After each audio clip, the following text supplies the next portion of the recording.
Welcome to Eternal Darkness, where nightmares come to life. I'll be your host through these twisted tales tonight.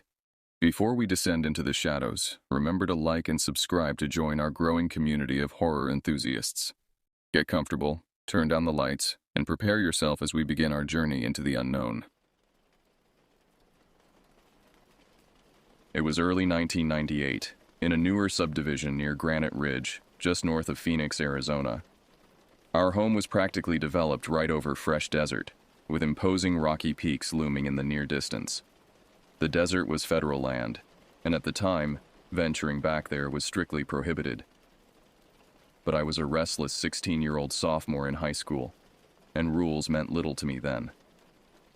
I spent countless afternoons riding my bike through the forbidden terrain, exploring every crevice and formation with reckless abandon. The arid landscape, with its stark beauty and hidden dangers, called to something primal within me. I collected desert specimens, scorpions in jars, shed snakeskins, unique rocks, displaying them proudly in my bedroom like trophies. Soon after moving there, I befriended Brendan, who lived about 2 miles away across from another section of the protected desert. We quickly bonded over our shared fascination with the forbidden territory. Together, we discovered a particular area where an alcove had formed in the peak side, a natural shelter that became our secret hideout. We'd bring sodas, comics, and sometimes cigarettes stolen from Brendan's older brother, feeling invincible in our desert sanctuary. Only now, looking back, do I realize how dangerously naive we were. The desert harbored countless threats: rattlesnakes coiled beneath rocks, scorpions lurking in shadowed crevices, and jumping cacti whose barbed spines could embed in flesh like serrated hooks. The wildlife wasn't our only concern. One sweltering afternoon, while exploring a dry wash, we encountered 2 men in a rusted pickup truck. They stopped abruptly when they spotted my bike blocking their path. The driver, his face weathered and hostile, leaned out of the window. "Move that piece of junk before I flatten it," he growled, engine revving menacingly. "And you too with it." Brendan and I exchanged terrified glances, saying nothing as we hurriedly dragged my bike out of their way. The truck roared past, kicking up a cloud of dust that stung our eyes and throats. Neither of us spoke about it afterward, but a palpable tension had entered our desert adventures. Despite these dangers, we continued our reckless behavior. We would climb to precarious heights and dislodge massive boulders, watching with primitive delight as they crashed down the hillside, shattering smaller rocks and uprooting cacti. The thunderous sound of destruction echoed through the valley, and we felt powerful, untouchable. I kept a slingshot in my back pocket, using it to ricochet small stones against rock formations, desert flora, and occasionally abandoned cans or bottles left by other trespassers. The sharp crack of stone against stone became our desert soundtrack, a persistent challenge to the silence that otherwise dominated the landscape. In the summer of 1999, Brendan's family relocated to Florida. For weeks I avoided our hideout, the alcove seeming unnaturally empty without his presence. Eventually, however, the desert's pull proved too strong, and I began venturing out alone. The solitude transformed my experience. Without Brendan's constant chatter, I became aware of sounds I'd previously ignored: the whisper of wind through rock crevices, the distant cry of a hawk, the subtle shifting of sand beneath lizards' feet. Sometimes, in the profound stillness, I could swear something else moved just beyond my field of vision, something that retreated whenever I turned to look.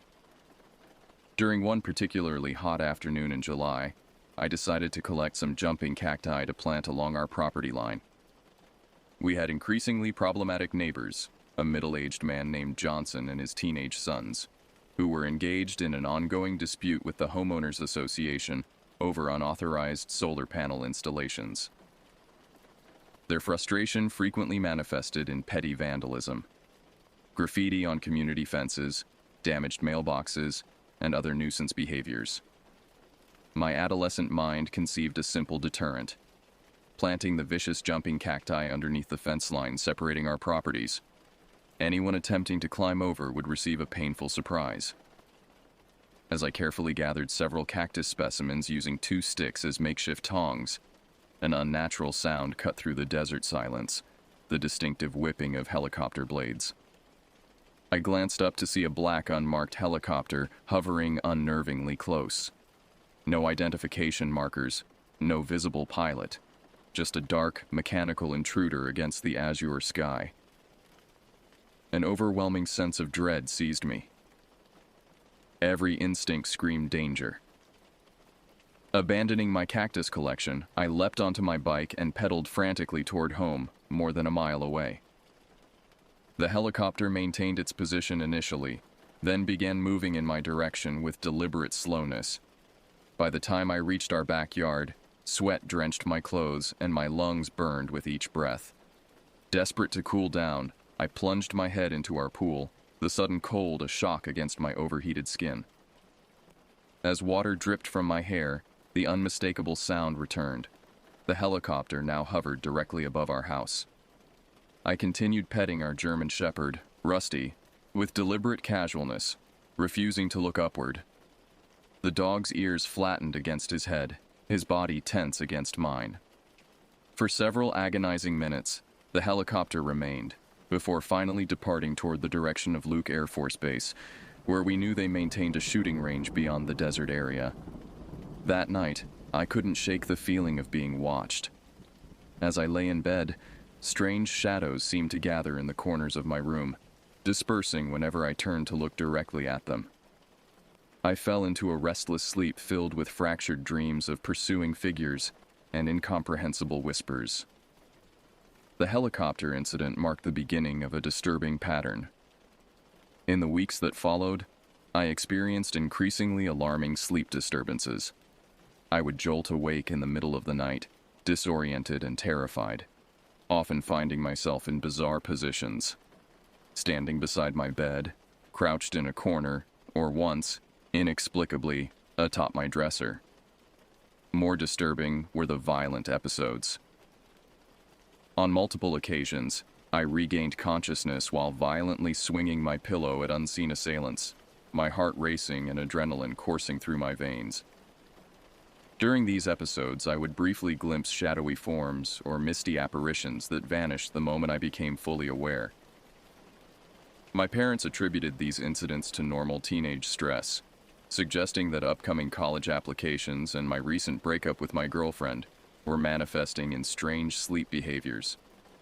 I wanted to believe them, but something deeper told me these explanations were inadequate. After graduating high school in 2000, I enrolled in a graphic design program at a technical college in Tempe, Arizona. The early classes required me to leave home well before dawn, and I developed a habit of napping in my car in the school parking lot before classes began. One frigid January morning, I awoke in my car to the distinct sensation of being observed. Opening my eyes, I saw a dark figure standing beside my driver's side window, its features obscured by the early morning gloom. A surge of terror paralyzed me. I tried to scream, but my vocal cords refused to cooperate. I attempted to move my arm toward the knife I kept in the side door compartment, but my limbs felt leaden, immovable. My eyelids grew inexplicably heavy, closing against my will. For what seemed like an eternity, I remained trapped in this paralysis, aware but unable to act. When I finally broke free of the invisible restraint, the figure had vanished, and the parking lot was bathed in the normal pink glow of early sunrise. Several other students had arrived, going about their morning routines with casual normalcy. I spent the day in a fog, unable to focus on my classes. That night, I researched sleep paralysis, finding some comfort in the scientific explanation for my experience. Yet, the memory of that dark figure remained vivid, refusing to be categorized as a mere hypnagogic hallucination. After completing my degree in 2002, I returned to Washington State, where I had spent my childhood years, and where my parents had relocated during my college studies. The familiar landscape of evergreen forests and perpetual mist should have provided comfort after the harsh desert environment, but my sleep disturbances continued. The shadowy visitations became less frequent, but more intense. Instead of vague apparitions, I now encountered more defined presences. Darker, more substantial, and seemingly conscious. These entities would hover at the foot of my bed or in doorways, observing me with an intelligence that felt malevolent and calculated. In late 2002, I met Veronica, a flight attendant whose warmth and practical nature provided an anchor during this turbulent period. We married in May 2003, and for a brief time, the disturbances subsided. I dared to hope that whatever had followed me from the desert had finally relinquished its hold. Veronica occasionally witnessed my strange sleep behaviors. She described incidents where I would sit upright in bed, eyes wide but unseeing, speaking in guttural sounds that resembled no language she recognized. During these episodes, she would gently guide me back to a lying position, and I would comply without resistance, never remembering these incidents the following morning. We laughed about these occurrences over breakfast, dismissing them as harmless somnambulism. "You were speaking in tongues again last night," she would tease, pouring coffee. "Should I be worried you're possessed?" I laughed along, but privately her descriptions disturbed me deeply. The idea that something could control my body without my knowledge or consent planted a seed of fear that would soon blossom into terror. In December 2003, Veronica's airline transferred her to Austin, Texas.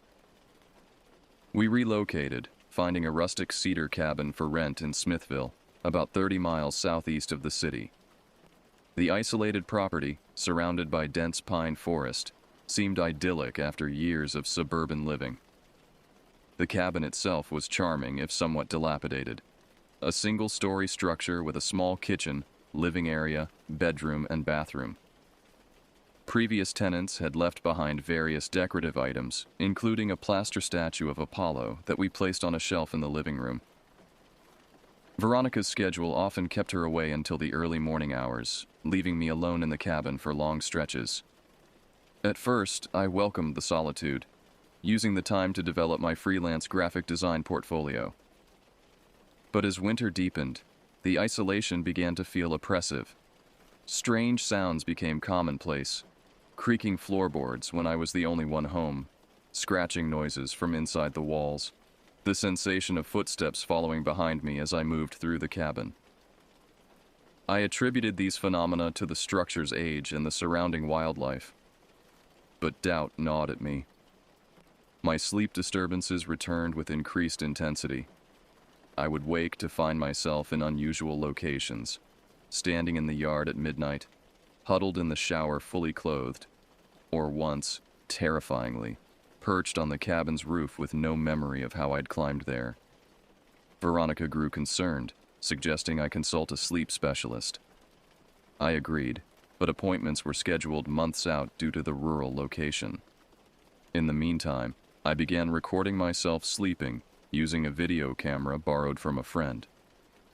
The footage revealed nothing unusual, just my restless turning and occasional mumbling, until the night of June 17, 2004. That evening began normally enough. I closed at my design job around 9 p.m. and returned to the cabin, where I microwaved leftover pasta and opened a beer. Veronica had texted earlier to say her flight was delayed, so she wouldn't be home until after 2 a.m. I spent a few hours working on a logo design while listening to music, eventually falling asleep on the couch around 11:30 p.m. What happened next exists in my memory as a series of fractured images and sensations, supplemented by Veronica's terrified account. According to her, she arrived home at approximately 2:30 a.m. As she approached the cabin, she heard what sounded like multiple large dogs circling the structure, their growls low and threatening. Alarmed, she hurried inside, locking the door behind her. The interior was pitch black, but the growling hadn't ceased. Instead, it now emanated from our bedroom. Heart pounding, she moved cautiously down the hallway, calling my name softly. When no response came, she pushed open the bedroom door. The sight that greeted her defies rational explanation. I stood atop our bed, my body contorted into an impossible position, spine arched backward at an inhuman angle. My jaw hung open unnaturally wide, and my eyes, according to Veronica, had transformed into bottomless black pits. Initially assuming I was experiencing another sleepwalking episode, she approached to guide me back to bed as she had done countless times before. "Honey," she called softly, "you're dreaming again. Let's get you lying down." What happened next nearly cost her life. With a movement too quick to follow, I launched myself at her, hands closing around her throat with inhuman strength. She described looking into my face and seeing nothing of the person she knew, only a malevolent entity using my body as its vessel. Fighting for her life, she kicked and struck at me repeatedly, yet I showed no reaction to blows that should have caused significant pain. Her screams echoed through the cabin as she called my name desperately, hoping to reach whatever remained of my consciousness. "This isn't you," she cried between gasps for air. "Fight it. Come back to me." From my perspective, I experienced this event as though trapped behind a veil, aware but unable to control my actions. I could see my hands choking my wife, could hear her desperate pleas, but remained powerless to stop myself. Something else occupied my body, using my strength for its malevolent purpose. The bedroom door, which had been open when Veronica entered, slammed shut with violent force despite neither of us being near it. Our cat, Saber, normally affectionate and calm, raced around the room in frantic circles, yowling in apparent terror. After what seemed an eternity, but was likely only minutes, I felt the foreign presence beginning to weaken. With immense effort, I fought to reclaim control of my body. The struggle manifested physically. My limbs trembled violently, my head jerked from side to side, and from my throat came sounds no human should be capable of producing. The noise that emerged can only be described as a demonic screeching, multi-tonal and layered, as though multiple entities were screaming simultaneously. The sound was so horrific that Veronica later said it affected her on a physical level, causing nausea and disorientation. When I finally managed to speak, intending to reassure Veronica that I was regaining control, my voice emerged distorted and deepened to an impossible register. "It's okay now," I attempted to say, but the words came out warped and threatening. "No," Veronica whispered, backing away. "It's not you." Gradually, the presence receded completely, leaving me exhausted and trembling. As full awareness returned, the horror of what had just occurred hit me with devastating force. I had nearly killed the woman I loved, while some unknown entity controlled my actions. We spent the remainder of the night huddled together in the living room, lights blazing, too terrified to return to the bedroom. Sleep was impossible. Instead, we prayed fervently, a significant act for me, as I had long considered faith pointless and prayer futile. In that moment of absolute terror, however, I found myself begging for divine protection with genuine desperation. Morning brought no relief. As I stepped outside to retrieve the newspaper, an unnatural cold enveloped me despite the June heat. The hair on my neck and arms stood on end, and an overwhelming sensation of being watched permeated the air. Something hostile lingered just beyond perception, radiating malice. Veronica, still shaken from the night's events, drove to a nearby Catholic church, returning with holy water that she sprinkled throughout the cabin. I watched in silence, no longer skeptical of such protective measures. We also placed small crosses above doorways and windows, anything that might prevent another incident. For 2 weeks, an uneasy calm prevailed. I slept fitfully, but experienced no further episodes of sleepwalking or possession. Veronica and I rarely discussed what had happened, as though verbalizing the experience might somehow invite its return. Then, on a night when Veronica worked a late flight, I awoke suddenly around 3 a.m. with the distinct sensation of being observed. Opening my eyes, I saw the Apollo statue we'd placed in the living room now standing inexplicably on my bedside table. More disturbing were its eyes. Once merely painted plaster, they now glowed with an eerie blue luminescence, My initial thought was that moonlight was creating the effect. To test this theory, I grabbed the statue and carried it to the bathroom, the darkest room in the cabin with no windows. Even there, in complete darkness, the eyes continued their supernatural glow. A primal fear urged me to destroy the object, but some instinct warned against it. Instead, I placed the statue on the floor and covered it completely with a thick blanket before returning to bed. Sleep evaded me for the remainder of the night as I listened to subtle movements from beneath the blanket. Slight scraping sounds, as though the statue shifted position incrementally. At dawn, I retrieved the statue, finding its eyes once again inert. I drove to a remote location miles from our cabin and buried the object deep in the woods, marking the spot with a stone cairn to ensure I never accidentally unearthed it. Upon returning home, I realized something had fundamentally changed. The oppressive atmosphere that had lingered since moving to the cabin had lifted. For the first time in months, I could breathe freely within those cedar walls. The events in that Texas cabin marked the end of my supernatural torment. After disposing of the Apollo statue, the nocturnal disturbances ceased entirely. No more ghostly clouds hovering above my bed. No more speaking in unknown languages during sleep. No more waking in inexplicable locations. Yet while the paranormal activity concluded, its effects on my life continued to ripple outward. My relationship with Veronica, once strong and supportive, began deteriorating in subtle ways. The traumatic experience had created a fracture between us that widened with passing time. Though we had 2 children in the years that followed, our marriage couldn't withstand the strain of shared trauma. We divorced in 2012 after 9 years together. In my current home, I occasionally experience phenomena that might suggest a paranormal presence: knocking sounds from empty rooms, objects relocated without explanation, sudden cold spots in otherwise warm areas. However, these occurrences lack the malevolence that characterized my earlier experiences. Whatever entity now shares my space seems content with minor mischief rather than outright torment. In 2010, I consulted with paranormal researchers who suggested a disturbing theory about my experiences. They believed my teenage activities in the Arizona desert, the destructive boulder rolling, the ricochet of stones against sacred formations, the general disrespect for an ancient landscape, may have attracted a malevolent entity known in Navajo tradition as a skinwalker. According to their theory, this entity attached itself to me during those formative years, gradually strengthening its connection until it could influence my unconscious mind and eventually attempt complete possession.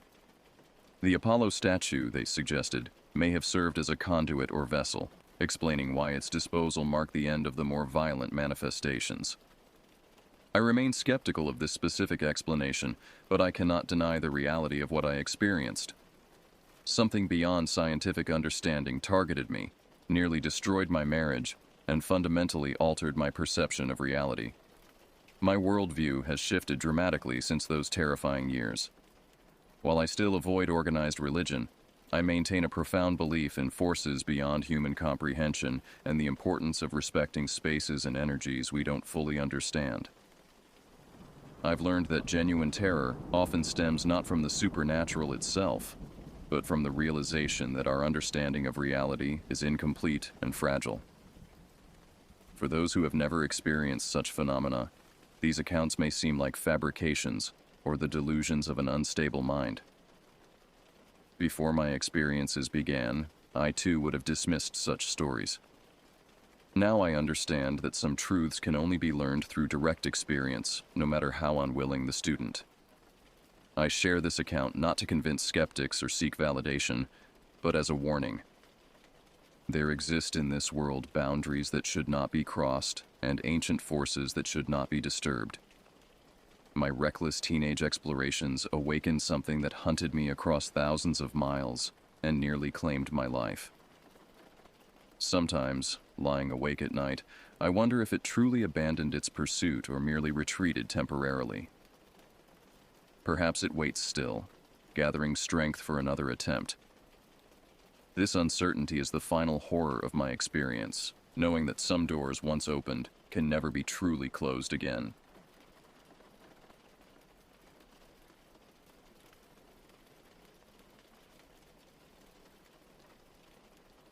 The plan had been simple enough.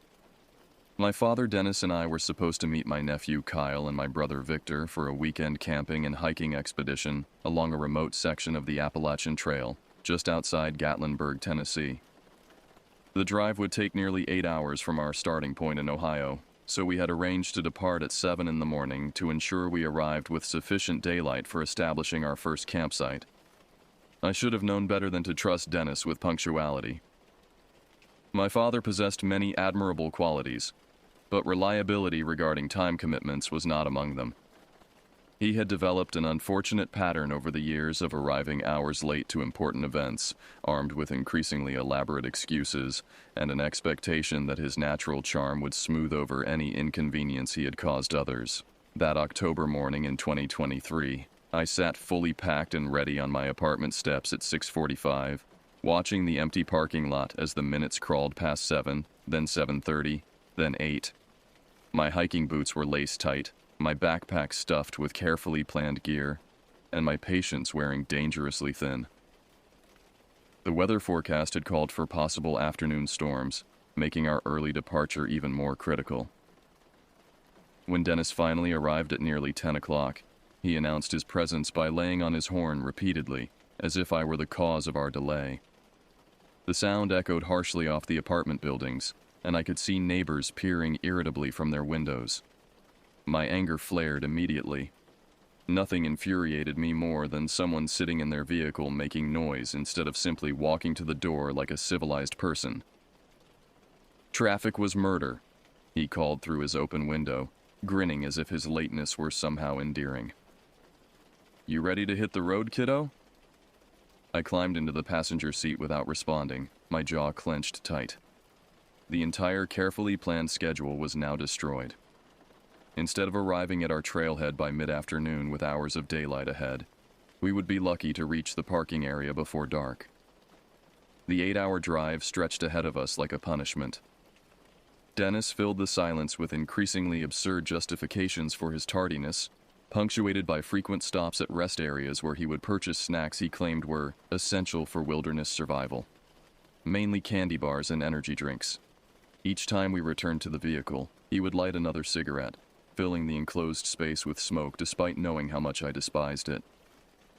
"It helps me concentrate on driving," he would say when I cracked the windows, as if his 40 years of smoking had somehow enhanced his motor skills, rather than slowly destroying his lungs.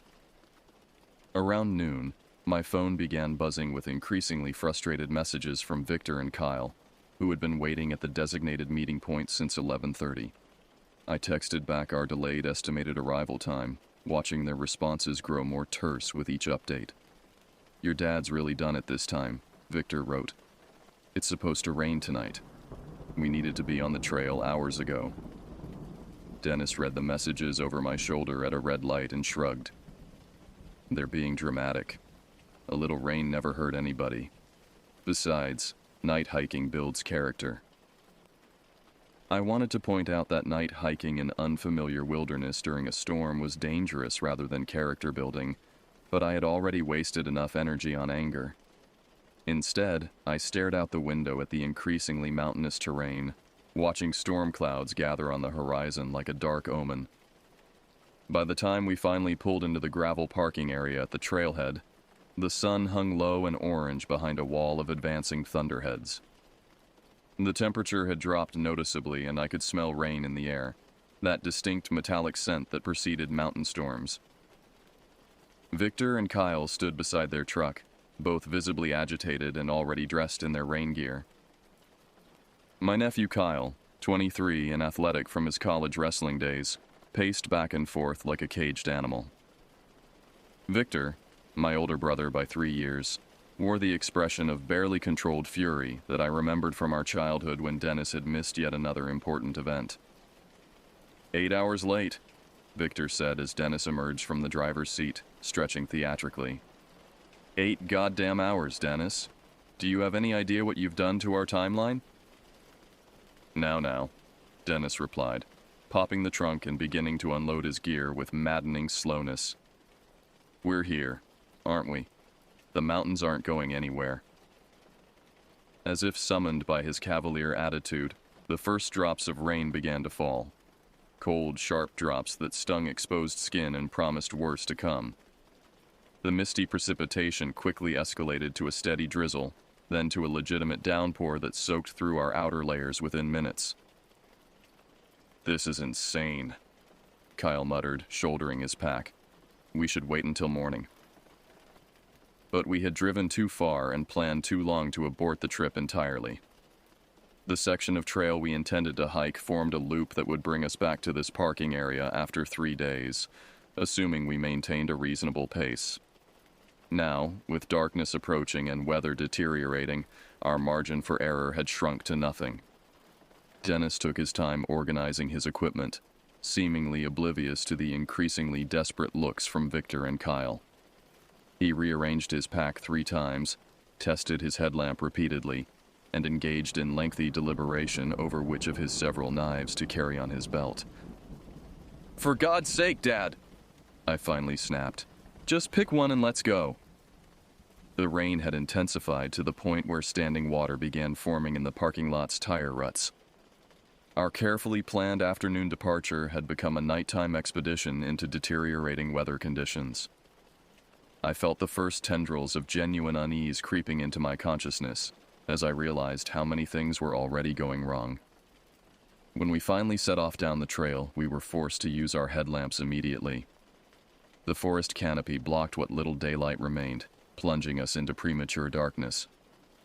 Our lights carved weak tunnels through the gloom, illuminating only small circles of muddy trail and dripping vegetation. Hiking at night in unfamiliar wilderness bears no resemblance to nighttime walks in suburban neighborhoods. The darkness in dense forest is absolute, pressing against you like a living thing. Our headlamps provided pathetic illumination, perhaps 20 feet of visibility under ideal conditions, but with rain and mist, we could barely see 10 feet ahead. The trail itself became treacherous within the first mile. What had appeared on our maps as a moderate hiking path revealed itself to be a narrow, root-tangled track that wound between massive trees and overexposed rock faces. Rain had turned the packed earth into slippery mud, and fallen leaves concealed every obstacle. Dennis immediately began struggling with the pace, stopping frequently to catch his breath and adjust his pack. His years of smoking had clearly taken their toll on his cardiovascular system, and the steep inclines that Victor and Kyle handled easily left him gasping and red-faced. "Maybe we should have waited until morning," he wheezed during one of his rest stops, finally acknowledging what the rest of us had realized hours earlier. "Too late for that now," Victor replied grimly. "We're committed." The rain showed no signs of abating. If anything, it seemed to intensify as we climbed higher into the mountains. Water ran down the trail in small streams, pooled in depressions, and dripped constantly from the trees above us. Our supposedly waterproof gear proved inadequate against the sustained assault of moisture, and within 2 hours, we were all soaked to the skin. To maintain our spirits and make noise that might deter any bears in the area, Victor suggested we sing. What followed was perhaps the most pathetic musical performance in Appalachian Trail history. 4 tone-deaf men bellowing half-remembered lyrics to classic rock songs while stumbling through a darkened forest. "Sweet Caroline," Dennis attempted, his voice cracking on the high notes. "Ba ba ba," we responded with more enthusiasm than skill. Our singing attracted no bears, but it did seem to emphasize our isolation. The sounds echoed strangely in the dense forest, bouncing off unseen rock faces and tree trunks before disappearing into the darkness beyond our lights. Between songs, the silence felt oppressive, broken only by the steady drumming of rain and our labored breathing. Around 11 o'clock, Kyle stepped wrong while crossing a swollen creek and plunged knee-deep into the icy water. In his flailing attempt to regain balance, he smashed his expensive dive watch against a boulder, shattering the face and flooding the mechanism. "Shit, shit, shit!" he cursed, examining the destroyed timepiece by headlamp. The watch had been a graduation gift from his parents, and its destruction seemed to symbolize how thoroughly our adventure had gone off the rails. We stood in the rain, exhausted and dispirited, staring at the broken watch as if it might magically repair itself. The temperature had dropped further, and I realized we were all beginning to shiver uncontrollably. "We need to find a campsite soon," Victor said. "We're not going to last much longer in these conditions." Finding a suitable campsite in total darkness, while rain turned every surface slippery, proved nearly impossible. We stumbled along the trail for another hour, checking our map repeatedly under the inadequate glow of our headlamps, searching for one of the designated camping areas marked with bear cables for food storage. The concept of bear cables had seemed straightforward when we planned this trip from the comfort of my apartment. Simply locate the steel cables strung between trees, hoist your food packs out of reach of curious bears, set up your hammocks, and sleep peacefully.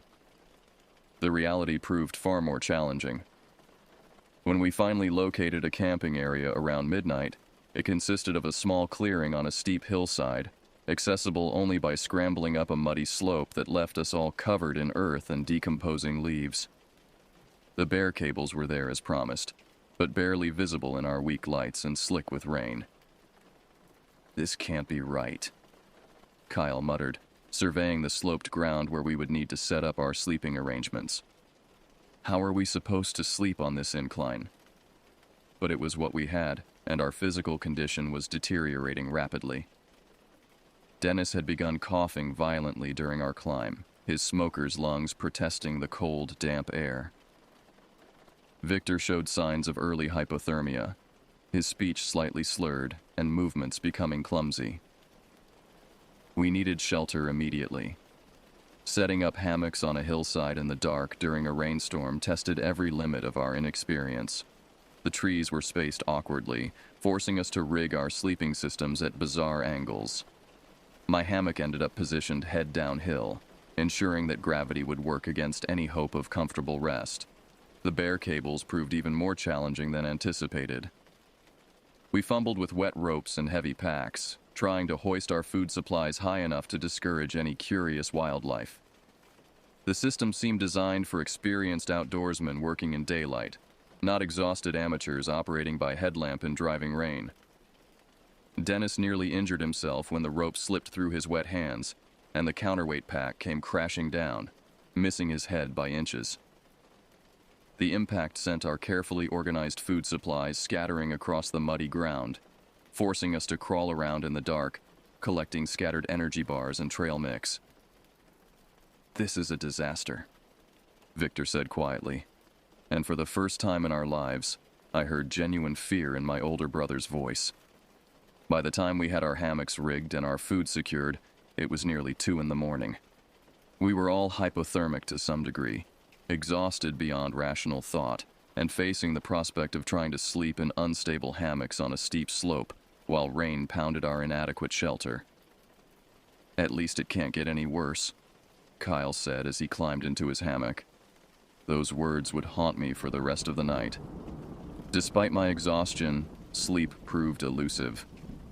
The hammock swayed with every movement, threatening to dump me onto the rocky ground below.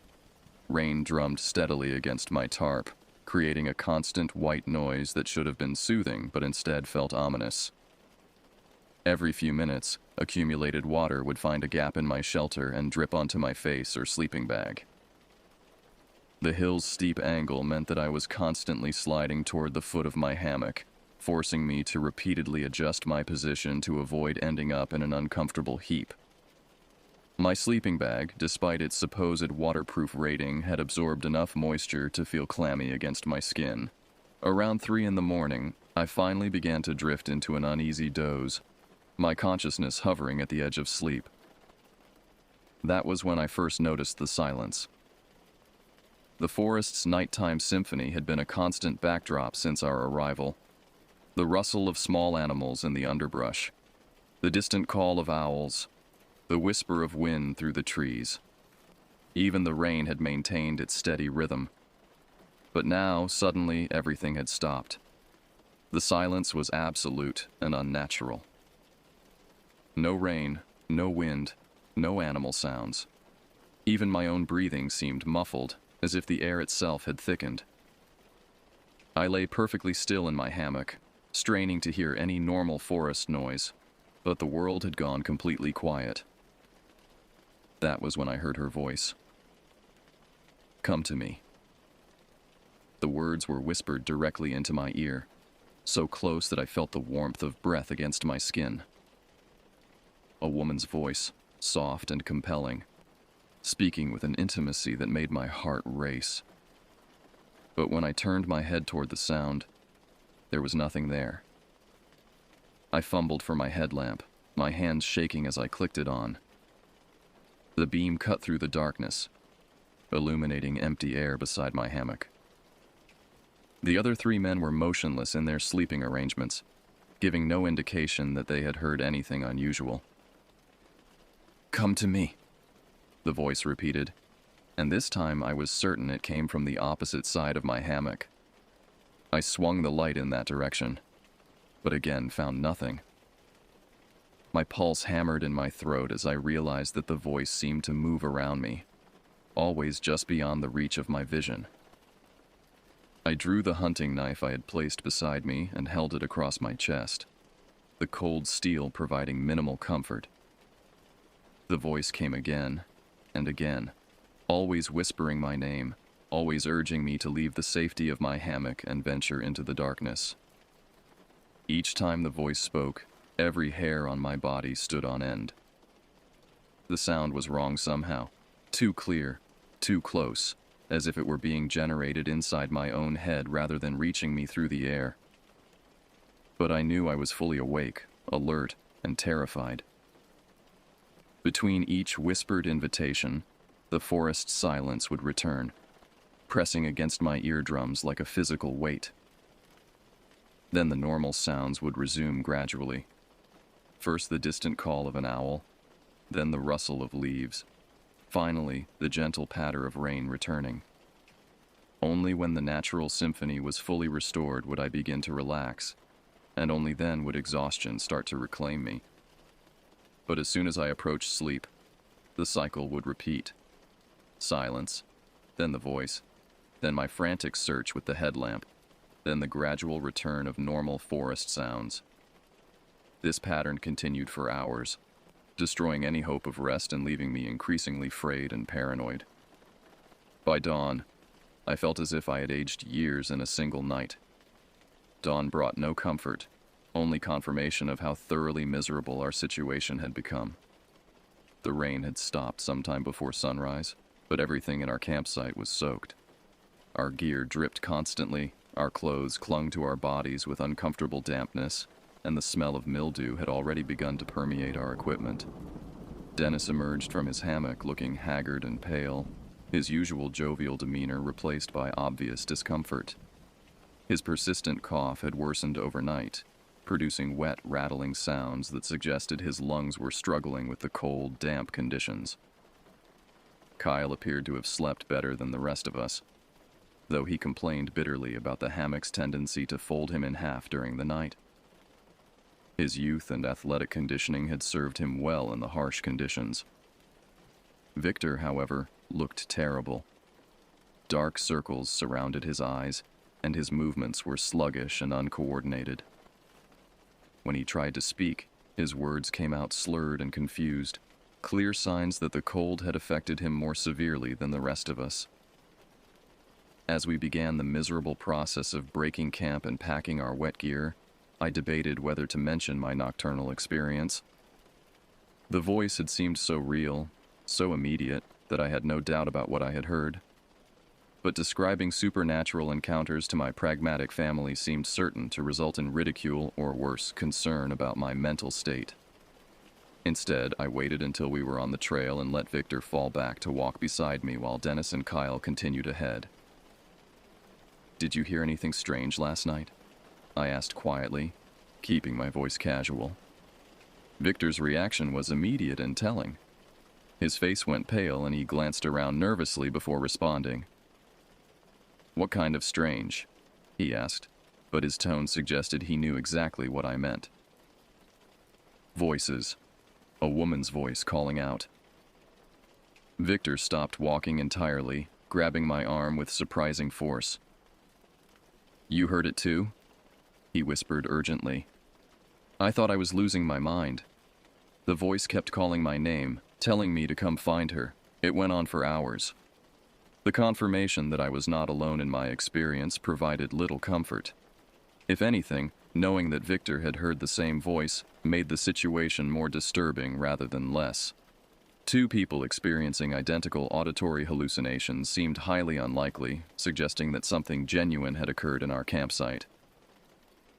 "Did you see anything?" I asked. "Nothing. Just the voice, always seeming to come from right beside me, but nothing there when I looked." We agreed to keep our experience private for the moment, not wanting to alarm Kyle or give Dennis additional reasons to mock our camping abilities. But as we resumed hiking, I found myself constantly listening for any repetition of the voice, dreading the approach of another nightfall. The trail conditions had improved slightly with the end of the rain, but our pace remained slow due to the treacherous footing and Victor's obvious exhaustion. We made frequent stops to allow him to rest and warm up, during which Dennis would light cigarettes and complain about his sore feet. "Maybe we should consider cutting the trip short," Victor suggested during one of these breaks. "I'm not feeling great, and the weather forecast still shows more storms coming." Dennis immediately protested, insisting that we had come too far to quit now. Kyle sided with Dennis, arguing that one bad night was no reason to abandon our plans. I found myself torn between concern for Victor's condition and reluctance to admit that the mysterious voice had left me genuinely frightened. As we debated our options, I became aware that we were being watched. The feeling was subtle at first, just a vague unease that prickled at the edges of my consciousness. But as the day progressed, the sensation grew stronger and more focused. Something was tracking our movement through the forest, maintaining a careful distance, but never losing contact. When I turned to scan the trees behind us, I caught glimpses of movement just beyond the range of clear vision. Shadows shifting between tree trunks, the suggestion of a figure moving parallel to our path. I began to understand that our problems were just beginning. The second day of hiking passed in a haze of exhaustion and growing paranoia. Despite Victor's obvious distress and Dennis's continued respiratory problems, we maintained our planned route deeper into the wilderness. The trail wound steadily upward through increasingly dense forest, taking us further from any possibility of easy evacuation.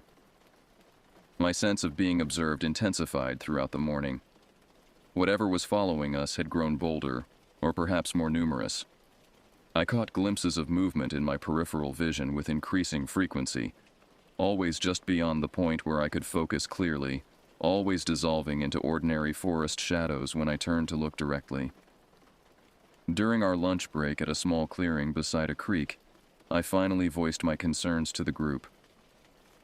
"I think we're being followed," I said quietly, setting down my energy bar untasted. Dennis laughed, but his humor sounded forced. "Followed by what? Bears? Squirrels? Your imagination?" "Something human," I replied, surprised by my own certainty. "Someone has been tracking us since we left camp this morning." Kyle looked skeptical, but Victor nodded grimly. "I've felt it too. Like we're being watched constantly." We spent several minutes scanning the surrounding forest, but whatever presence I had sensed remained well hidden. The trees were thick enough to conceal an army, and the undergrowth provided countless hiding places for anyone who wanted to remain unseen. "Even if someone is following us," Dennis said finally, "what would they want? We're not carrying anything valuable except our gear." But isolated hikers carried something more valuable than equipment. They represented vulnerability.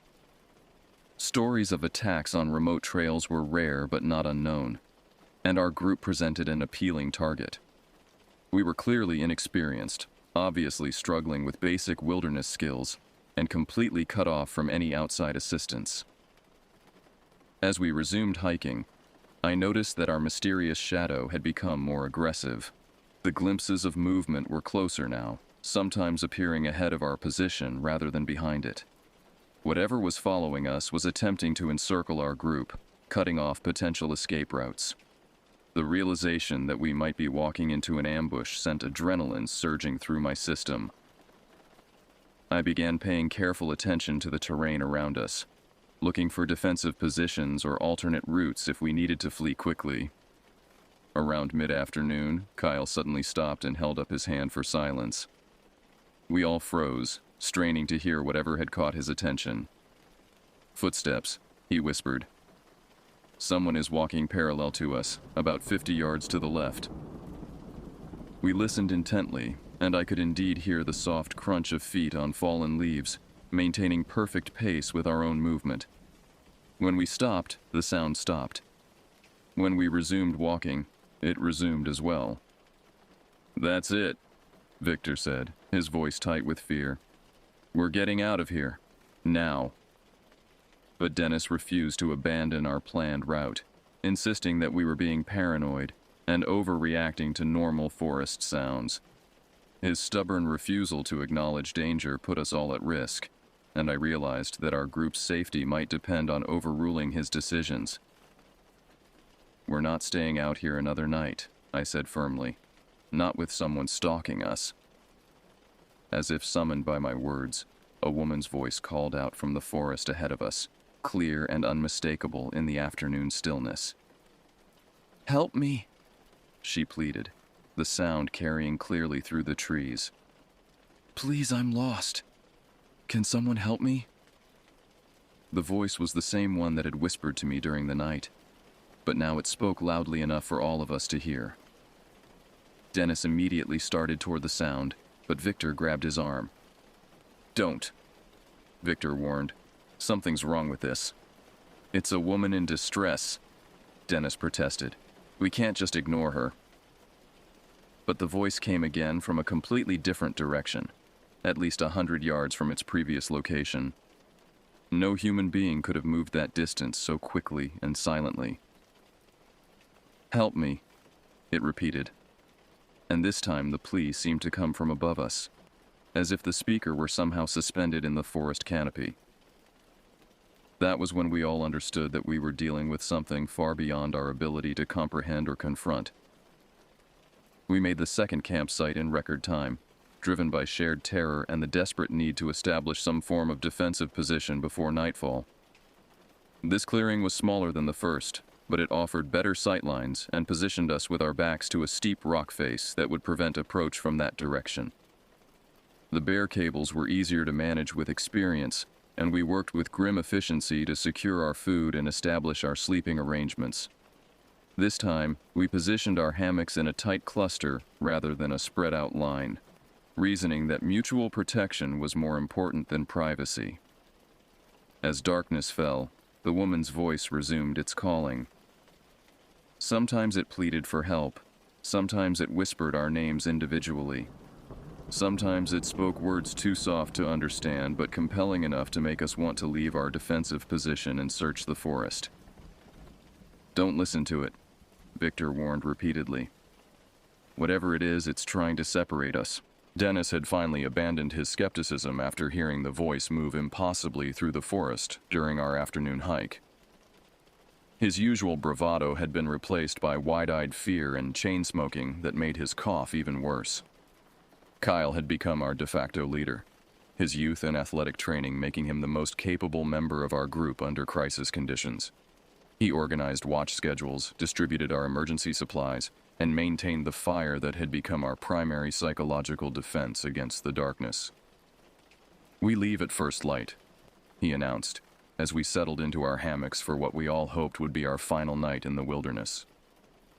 "Straight back to the parking lot no matter what happens." The voice began calling almost immediately after we extinguished our headlamps. This time, however, it was joined by others. Multiple women's voices, sometimes speaking in harmony, sometimes overlapping in confusing patterns that made it impossible to determine how many different speakers were present. They called our names with increasing urgency as the night progressed, their pleas becoming more desperate and compelling. At times, the voices seemed to come from within our campsite itself, as if invisible speakers were standing among our hammocks.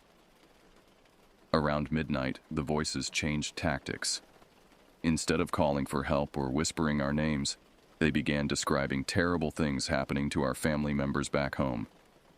They spoke of accidents and illnesses, emergencies that required our immediate return. "Your mother is dying," one voice told Dennis with heartbreaking sincerity. "She's calling for you. You need to come home now."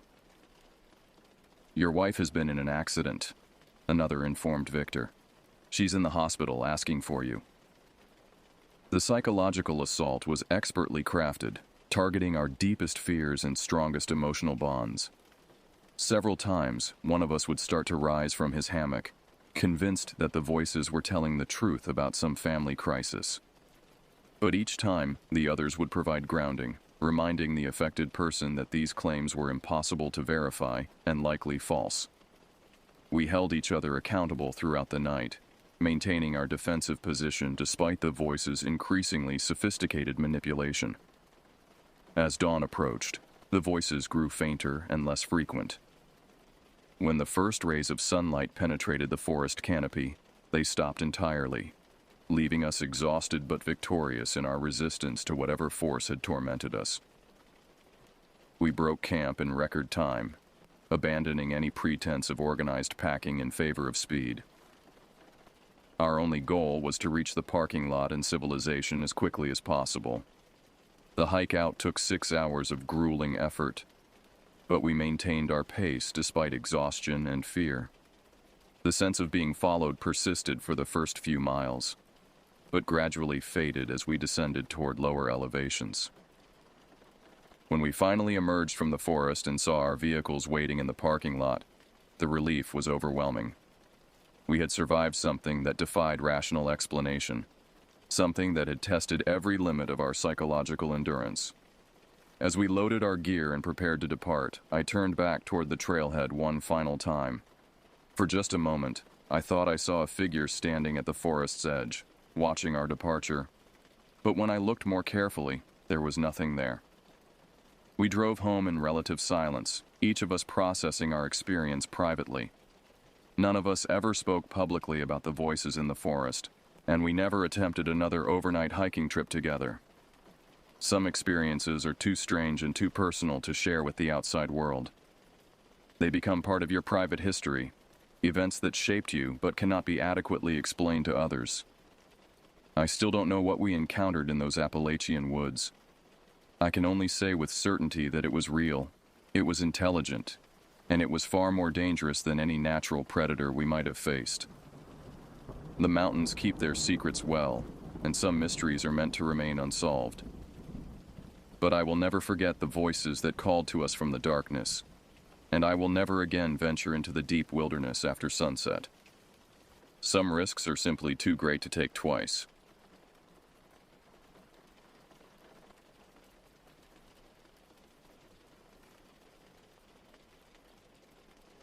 The Granite Peak Trail was supposed to be a challenge, not a nightmare.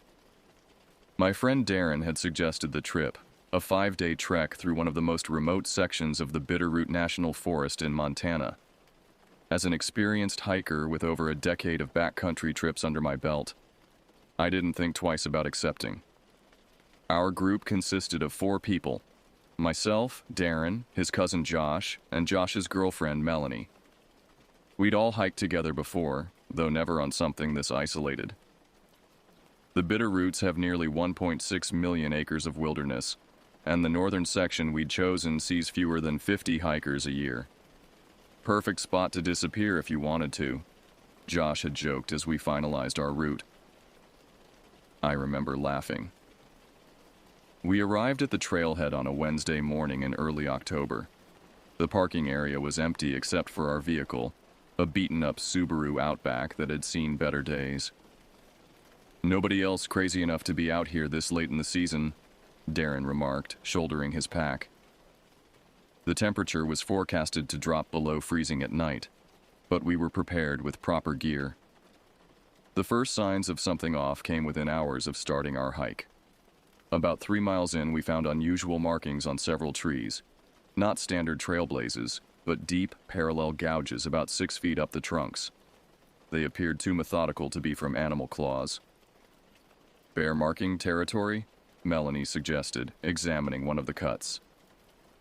"Bears don't mark this high," I replied, "and not in straight lines like this." Probably some local hunters, Darren said dismissively. They use weird markers sometimes. We pressed on, making good time despite our heavy packs. By late afternoon, we'd covered 8 miles of steady incline, working our way deeper into the forest. The trail grew progressively narrower, with fewer signs of human passage. Pine needles crunched beneath our boots, and the crisp autumn air carried the scent of decomposing leaves and damp earth. Our planned campsite was near a small mountain stream according to our topographic maps. We reached it just before sunset, a small clearing surrounded by dense pines and firs, with the gentle sound of running water nearby. As we set up our tents, I noticed Josh studying the tree line with an unusual intensity. "What's up?" I asked. "Nothing," he said, still staring. "Just thought I saw something move out there."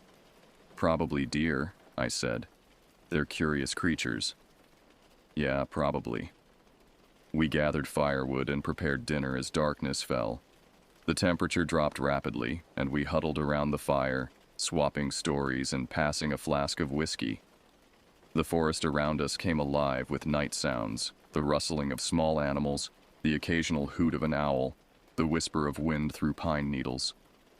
Then, abruptly, everything went silent. The transition was so sudden that all 4 of us noticed at once, conversations trailing off mid-sentence. The forest had become completely still, as if holding its breath. Even the stream seemed to quiet. "That's weird," Melanie whispered, her voice unnaturally loud in the silence. "Probably a predator nearby," Darren said, though he didn't sound convinced.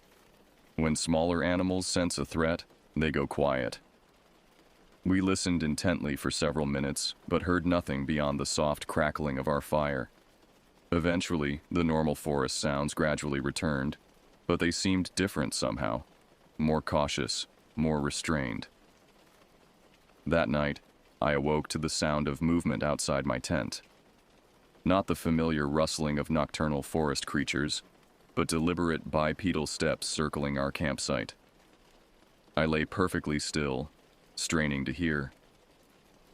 The footsteps paused near my tent, and I could swear I heard breathing. Deep, rhythmic, but not quite human. I reached for my flashlight, debating whether to investigate, when Darren's voice came from the neighboring tent. "Hello? Is someone out there?" The footsteps retreated rapidly into the underbrush. "Did you hear that?"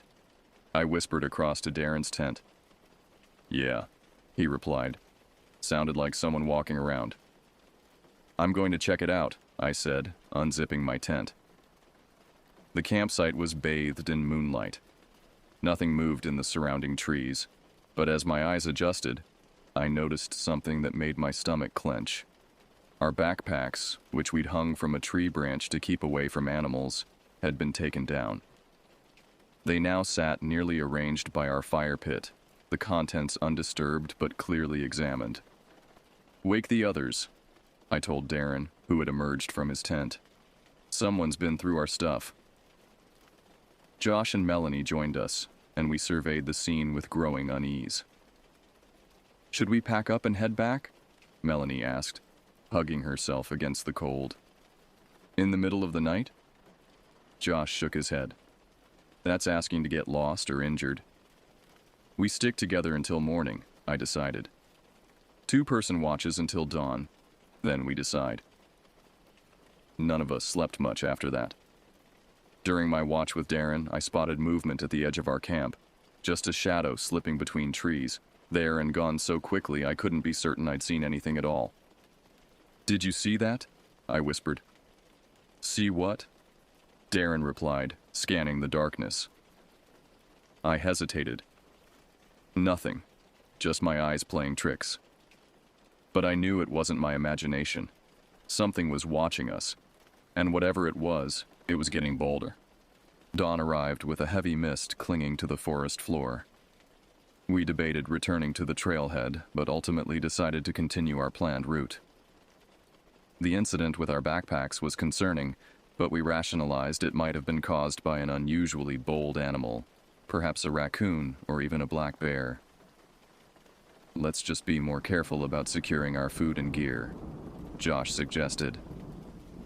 We broke camp efficiently, each of us eager to put distance between ourselves and whatever had visited during the night. The day's hike would take us deeper into the wilderness, following the ridgeline up toward Granite Peak. According to our map, we'd make camp near an alpine lake about 9 miles ahead.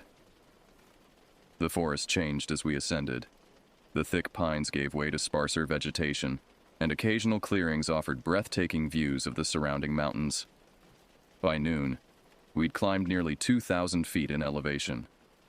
During a water break, I noticed something unusual about half a mile down the slope, a flash of unnatural color among the browns and greens of the forest.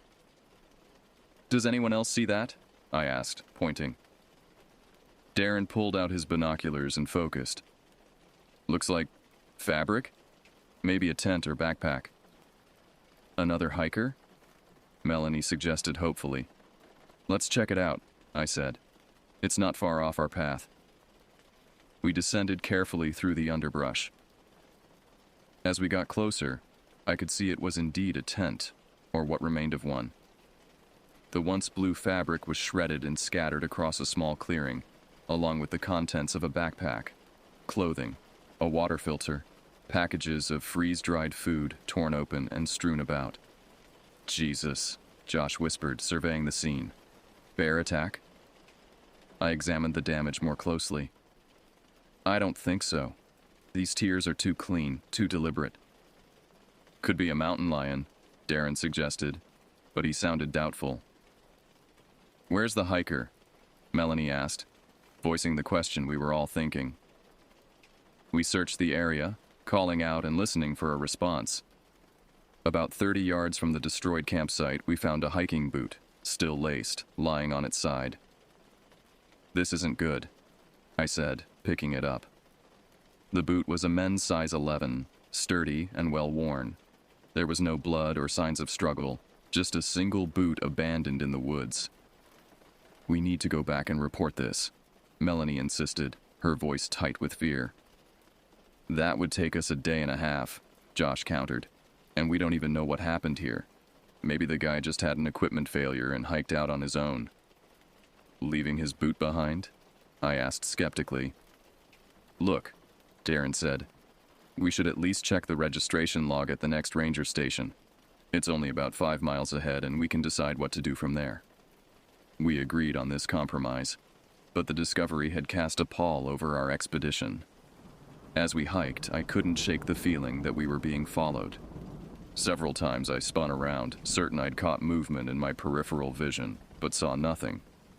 About 2 miles from the destroyed campsite, Josh stopped abruptly. "Tracks," he said, pointing to the ground. The path here was muddy from a recent rainfall, and clear impressions were visible in the soft earth. They weren't human footprints, nor did they match any animal I recognized. The tracks were large, about the size of a human hand, with unusual elongated toes and what looked like claw marks at the tips. "What the hell made these?" Melanie asked, crouching down. "I don't know," I admitted. "Some kind of predator, but nothing native to these mountains that I'm aware of." "They're following the trail," Darren observed. "Same direction we're heading." "Could be a wolf with an injured paw," Josh suggested, though he didn't sound convinced. The tracks continued for nearly a quarter mile before disappearing where the trail became rocky. We proceeded with heightened caution, frequently checking behind us and keeping closer together than before. By late afternoon, we reached the small ranger station marked on our map, a simple log cabin used primarily during fire season. As expected in October, it was unmanned and locked. A logbook protected in a plastic case was mounted beside the door for hikers to register their presence in the backcountry. Darren flipped through the pages, scanning the entries. "Last sign-in was 10 days ago. Party of 2, names are Miller and Petrusky, planned a 7-day loop through this area." "That could be whose tent we found," I said. "They never signed out," Darren noted grimly. We debated our options as the sun began to sink toward the mountain peaks.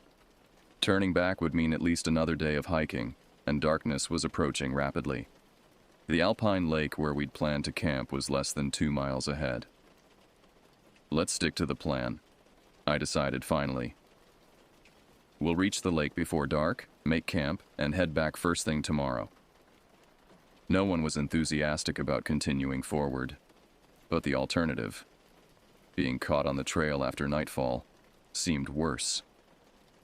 We moved at a brisk pace, eager to reach our destination before losing daylight completely. The lake appeared just as the sun touched the horizon, a small, pristine body of water nestled in a natural bowl formed by surrounding ridges. In different circumstances, it would have been idyllic. Now, with the knowledge of the destroyed campsite and strange tracks, it felt exposed and vulnerable. We set up camp with military efficiency, positioning our tents close together and gathering extra firewood.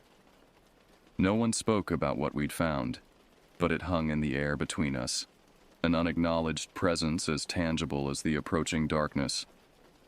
That night, as we sat around the fire, Melanie broke the uneasy silence.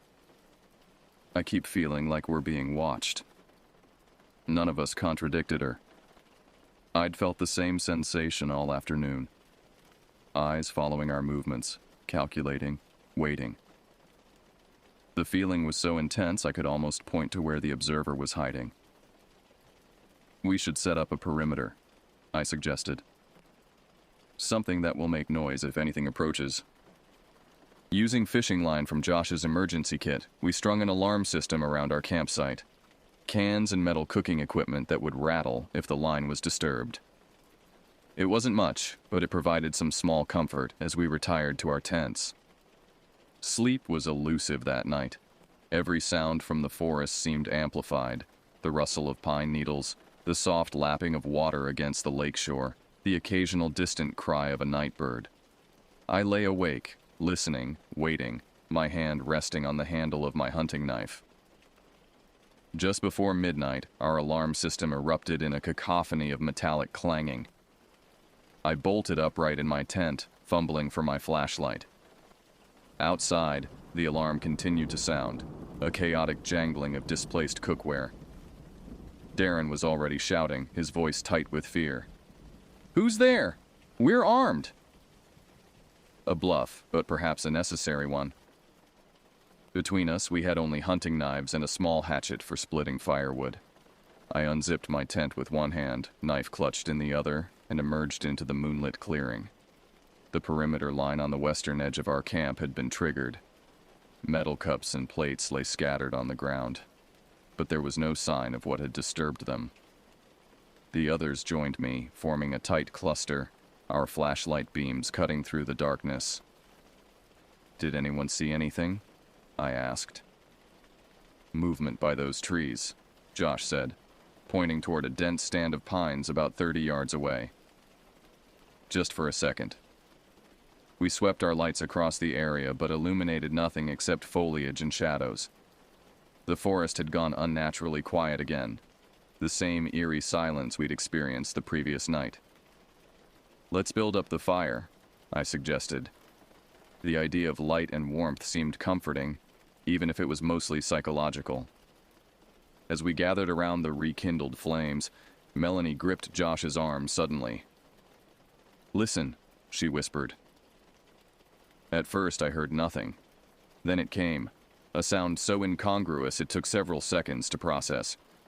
Someone or something was whistling, a simple 3-note pattern repeated at irregular intervals.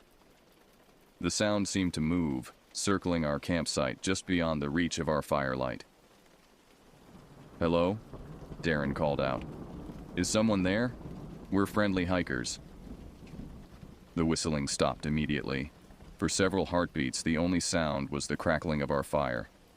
Then came a response, not words, but a perfect mimicry of Darren's voice, repeating his exact inflection. "Hello? Is someone there? We're friendly hikers." The imitation was so precise it seemed impossible, like hearing a recording played back. Goosebumps erupted across my arms. "What the hell?" Josh muttered. The voice came again, this time mimicking Josh. "What the hell?" "It's playing with us," I said quietly. As if in confirmation, my own words echoed back from the darkness. "It's playing with us." We stood frozen, unsure how to respond to this bizarre encounter. The mimic fell silent for several minutes, long enough that we began to wonder if it had departed. Then a new sound emerged from the forest. Not mimicry this time, but a low, rhythmic clicking noise, like stones being struck together. "We need to leave," Melanie said, her voice barely audible. "First light, we pack up and go." None of us argued with this plan. The clicking continued throughout the night, sometimes moving closer, sometimes receding, but never completely disappearing. We maintained a vigil in shifts, keeping the fire burning high, no one managing more than brief, fitful sleep. The pre-dawn light brought no relief. A dense fog had settled over the lake, reducing visibility to less than 20 feet. The clicking had stopped, but the sense of being observed remained palpable. We packed quickly, leaving behind non-essential items to speed our departure.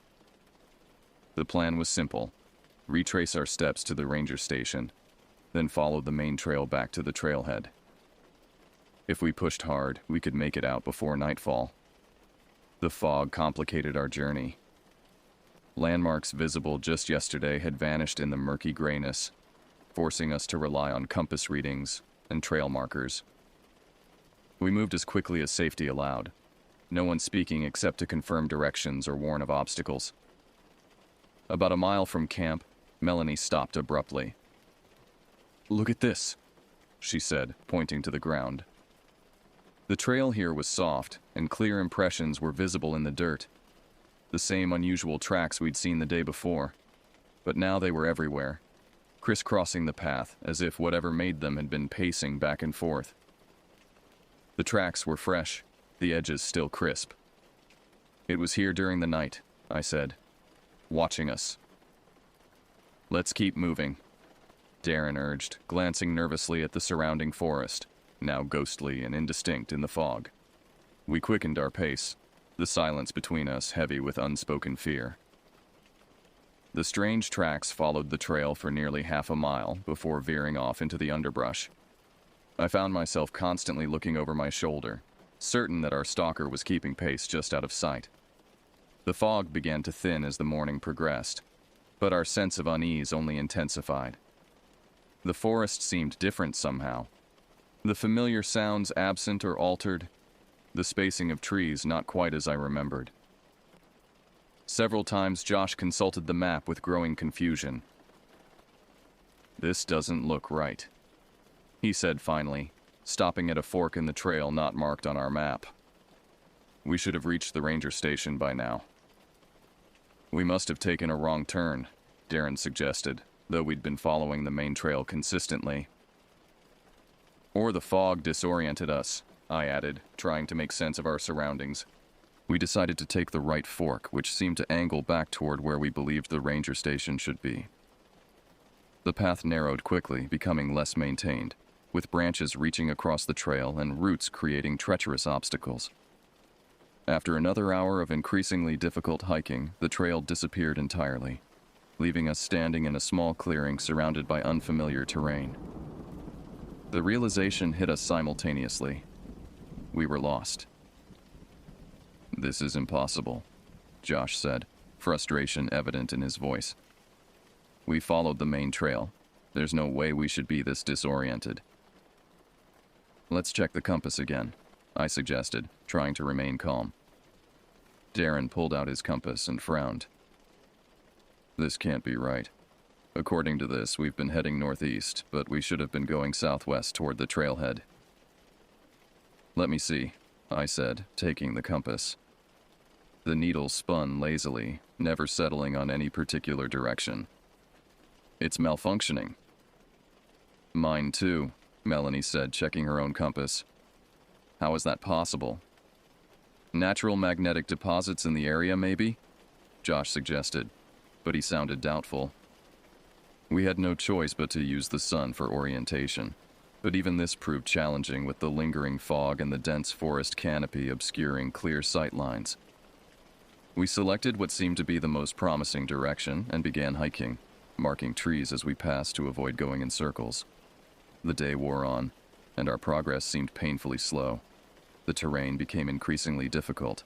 Steep inclines, rocky outcroppings, dense underbrush that snagged at our clothing and equipment. By mid-afternoon, we were all exhausted, both physically and mentally. "We need to stop and regroup," I said finally. "We're burning energy and not making meaningful progress." We found a small clearing and dropped our packs, grateful for the respite. As we shared water and trail mix, I noticed Melanie staring intently into the forest. "Do you hear that?" she asked. At first, I heard nothing unusual. Then it registered, a faint, rhythmic tapping sound coming from deeper in the woods. The same clicking we'd heard during the night. "It's still following us," Josh muttered. "Maybe it's trying to communicate," Darren suggested, though his expression betrayed his doubt. "Or it's hunting us," I said quietly. The clicking grew louder, more insistent, coming from multiple directions now. It was as if we were surrounded, the sound closing in from all sides. We gathered our gear quickly, abandoning the rest break. "Stay together," I urged as we moved off, choosing the direction with the least audible clicking. The sounds followed us throughout the afternoon, sometimes receding, sometimes approaching so close I was certain we'd come face to face with whatever was making them.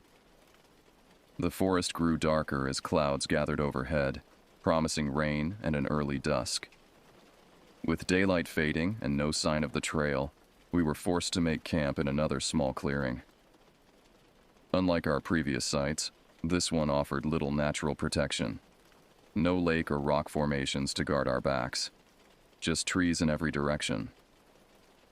As we set up our tents with grim efficiency, I couldn't shake the feeling that we were exactly where something wanted us to be. The rain started just after sunset, a gentle patter at first, quickly intensifying to a steady downpour that drummed against our tent flies and saturated the ground.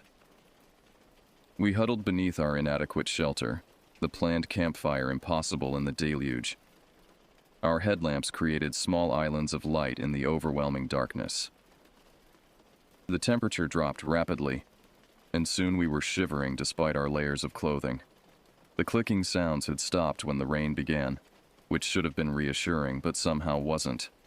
"We can't stay out here another night," Melanie said, her voice barely audible over the rainfall. "We need to find our way back to civilization tomorrow, no matter what." "Agreed," I said. "First light, we pick a direction and stick with it. Eventually, we'll hit a road or a town." "We should be taking shifts, keeping watch," Josh suggested. Darren nodded. "I'll take first watch." We established a rotation, 2 hours per person, using our watches to track time. I was scheduled for the final shift just before dawn. Exhausted from the day's arduous hiking, I fell into a restless sleep almost immediately, my dreams filled with shadowy pursuers and endless forests. When Josh woke me for my watch, the rain had slowed to a drizzle. The forest was draped in fog again, limiting visibility to just a few yards beyond our campsite. I positioned myself at the edge of our cluster of tents, straining to see or hear anything unusual in the pre-dawn gloom. For the first hour, the forest remained quiet, except for the occasional drip of water from saturated branches. Then, just as the eastern sky began to lighten imperceptibly, I heard it, a soft, deliberate rustling approaching from my left. I switched on my headlamp, directing the beam toward the sound. For a brief moment, I caught a glimpse of movement. Something low to the ground, moving with unnatural speed between the trees. Then it was gone. I stood up, scanning the perimeter of our camp. The fog seemed to shift and swirl, creating illusions of movement everywhere I looked. A branch snapped behind me, and I spun around, heart pounding. Nothing visible, but the feeling of being watched was overwhelming now. Not just observed, but studied, evaluated. I considered waking the others, but hesitated. What would I tell them? That I'd seen a shadow? That I felt eyes on me? The decision was made for me when a blood-curdling scream tore through the forest. Not animal, not human, but something in between. The others bolted from their tents, disoriented and alarmed. "What was that?" Darren demanded, fumbling with his headlamp. "I don't know," I admitted, "but it's close." We formed a tight circle, backs together, scanning the surrounding fog. For several minutes, nothing happened. Then the scream came again, closer this time, followed by the now familiar clicking sound, rapid and excited. "There!" Josh shouted, pointing. Through a gap in the fog, about 30 yards away, stood a figure. In the poor visibility and strange light, details were difficult to discern, but its proportions were wrong. Too tall, too thin, with limbs that seemed oddly jointed. It remained motionless, just watching us. "Hello?" Darren called out, his voice cracking. "Who's there?" The figure tilted its head, an unsettlingly bird-like motion, but didn't respond or move closer. "We're lost hikers," I added, trying to sound calm. "We don't mean any harm." For a long moment, the standoff continued. 4 terrified hikers and the silent, unmoving watcher. Then, without warning, it dropped to all fours and vanished into the fog with startling speed. "What the hell was that?"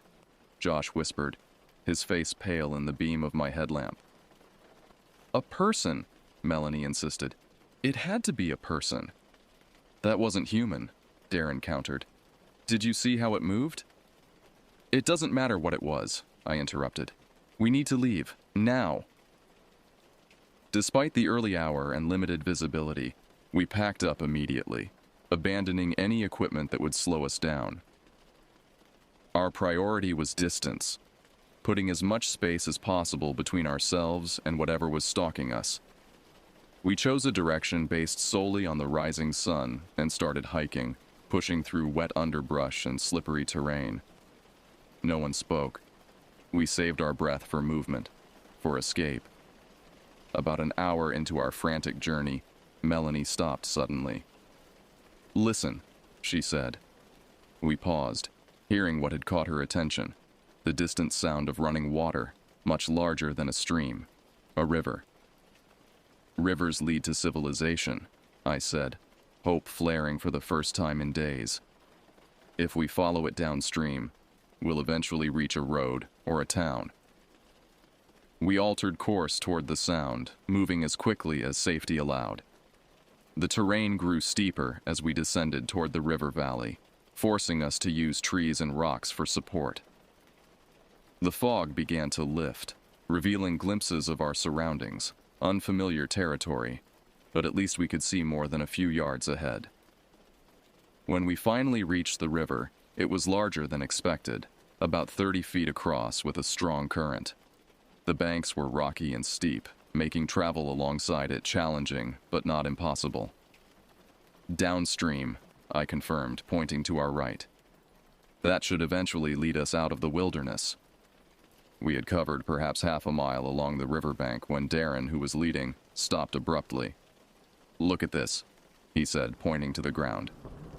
Pressed into a patch of mud were several distinct footprints, human footprints, from hiking boots. They were recent, the edges still sharp despite the rain. "Other hikers?" Melanie asked hopefully. I examined the tracks more closely and felt a chill that had nothing to do with the damp weather.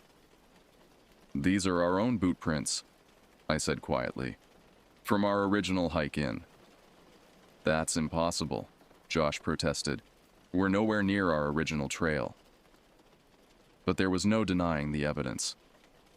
Somehow, despite hiking in what we thought was a completely different direction, we had circled back to a point on our inbound journey. "We've been going in circles," Darren said, his voice hollow. "This whole time." The realization was devastating. Despite our best efforts, we had made no progress toward safety. Something was interfering with our navigation, keeping us trapped in this section of wilderness. "It's playing with us," Melanie whispered, echoing my words from the previous night. As if in response, the clicking sound started again, still distant, but clearly audible over the rush of the river. It seemed to come from multiple directions at once, surrounding us. "We follow the river," I decided firmly. "It has to lead somewhere, and it's our best chance of breaking whatever pattern we've been caught in." No one argued. We resumed our journey downstream, moving with renewed determination. The terrain alongside the river was treacherous. Slippery rocks, steep embankments, fallen trees creating obstacles. Several times one of us nearly fell into the swift current.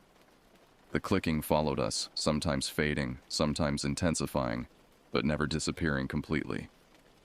We began to notice other signs of pursuit as well.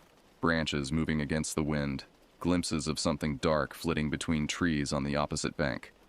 Occasional screams that seemed to answer the clicking sounds. By mid-afternoon, exhaustion was taking its toll. We were all stumbling more frequently, reactions slowed by fatigue and stress. We needed to rest, but stopping felt dangerous, as if movement was our only protection. "We can't keep this pace," Josh said finally, breathing heavily after a particularly steep section. "We need to eat and rehydrate, or we'll make mistakes." Reluctantly, we agreed to a brief stop. Finding a relatively flat area beside the river, we collapsed onto the rocky ground, muscles aching. I distributed the remaining trail mix and energy bars, rationing carefully. Our food supplies were dwindling faster than planned. As we ate in silence, I noticed Darren staring intently across the river. "What is it?" I asked. "There's something on the other side," he said quietly. "In those trees." I followed his gaze but saw nothing unusual. Then movement caught my eye, a dark shape shifting position behind a large pine. It was difficult to discern details at this distance, but its proportions seemed similar to the figure we'd glimpsed at dawn, unnaturally tall and thin. "It's watching us again," I confirmed, keeping my voice low. "I'm getting a picture," Josh said, slowly reaching for his phone. "Don't," Melanie hissed. "It might provoke it." "We need evidence of what's happening," Josh insisted. "No one will believe us otherwise." Before anyone could stop him, he raised his phone and snapped several photos of the area across the river. The clicking sound immediately intensified, becoming angry, agitated. The figure stepped out from behind the tree. Even at this distance, there was something profoundly wrong about its appearance. It stood at least 7 feet tall, its limbs too long and oddly articulated. Its skin, if it was skin, appeared dark and textured, blending with the forest behind it. The head was the worst part, elongated and angular, with features I couldn't quite process, as if my mind refused to register what my eyes were seeing. It raised one impossibly long arm and pointed directly at us. "Run," I whispered. We abandoned our gear, scrambling to our feet and bolting downstream. Behind us, the creature unleashed another of those terrible screams, now clearly identifiable as a hunting cry. The sound was answered by more clicking, coming from the forest on our side of the river. "They're on both sides!" Darren shouted as we ran. The realization hit me with horrible clarity. We weren't being stalked by a single entity, but by multiple creatures, working in coordination to herd us exactly where they wanted us to go. As we fled downstream, I caught glimpses of movement paralleling our course on both sides of the river. Dark figures flitting between trees, always keeping pace, never falling behind despite our desperate speed. We were being hunted, and our hunters were playing with us. The chase continued until dusk, the creatures herding us downstream with calculated precision. Whenever we tried to veer away from the river, the clicking intensified, and dark shapes would appear ahead, forcing us back toward the water. By the time darkness fell, we were beyond exhaustion, muscles burning, lungs heaving, minds clouded with fatigue and terror. We had no choice but to stop, our bodies simply incapable of further flight. "We need shelter," I gasped, scanning our surroundings in the failing light. About 50 yards from the river, a rocky outcropping created a shallow overhang. Not a cave, but better than completely exposed ground. We staggered toward it, collapsing beneath its meager protection. "What do they want?" Melanie whispered, her voice raw. No one answered. We had no water, no food, having abandoned our packs during our panicked flight. All that remained were the clothes on our backs and whatever was in our pockets: Josh's phone, now dead, my hunting knife, a lighter, a small first aid kit Darren had been carrying. The temperature dropped rapidly with nightfall. Huddled together for warmth, we took stock of our situation. "They could have caught us if they wanted to," Darren observed. "They're faster. They know the terrain better." "They're toying with us," Josh said bitterly. "Or hurting us," I suggested. "Notice how they keep pushing us downstream. They want us somewhere specific." This realization did nothing to comfort us. What destination could these creatures have in mind, and what would happen when we reached it? As full darkness enveloped the forest, the clicking sounds changed pattern. Slower, more deliberate, like a language we couldn't comprehend. The sounds came from multiple directions, suggesting at least 3 or 4 creatures surrounding our position. "We need a fire," I decided, gathering what dry material I could find beneath the overhang. Using Darren's lighter, we managed to start a small blaze. The flames provided minimal warmth, but considerable psychological comfort. The clicking sounds retreated slightly at the appearance of fire, suggesting the creatures had at least some aversion to light. We maintained a watch rotation through the night, though sleep was nearly impossible given our circumstances. During my shift, I noticed a pattern in the creatures' movements. They would approach to a certain distance, retreat, circle, approach again, like they were testing boundaries. Once I caught a clear glimpse of one as it moved from one tree to another, about 20 yards from our shelter. The firelight illuminated it briefly. The impossibly elongated limbs, the dark textured skin, the angular head. It moved with a fluid grace that belied its awkward proportions, more like an insect than a mammal. When dawn finally broke, we were still alive but in deteriorating condition. Dehydration had set in, making our thinking sluggish and our movements uncoordinated. We needed water, which meant approaching the river, exactly where the creatures seemed to want us. "We don't have a choice," I said when Josh questioned the wisdom of leaving our shelter. "We'll die of thirst otherwise." With extreme caution, we made our way back to the river. The clicking had stopped with daylight, and we saw no sign of our pursuers, though the sense of being watched remained. At the riverbank, we drank deeply despite concerns about water quality. The cold liquid revived us somewhat, clearing our minds enough to formulate a rudimentary plan. The river has to lead somewhere, I reasoned. Civilization, or at least a road. We keep following it downstream, but we stay vigilant. They seem less active during daylight.